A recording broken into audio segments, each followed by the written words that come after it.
ఏయ్ ఎక్కువ మళ్ళీ అట్లా చేస్తే అటు స్కిప్ ఆడి పడతావు. ఇగో ఇట్లా అవుతావు. స్లిప్ అయితే తలగా మీద పడతావురా.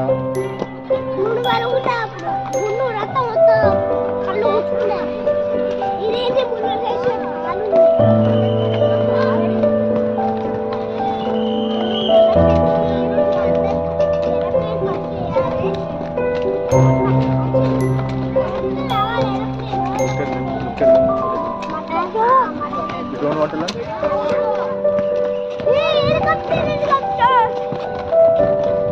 Hey,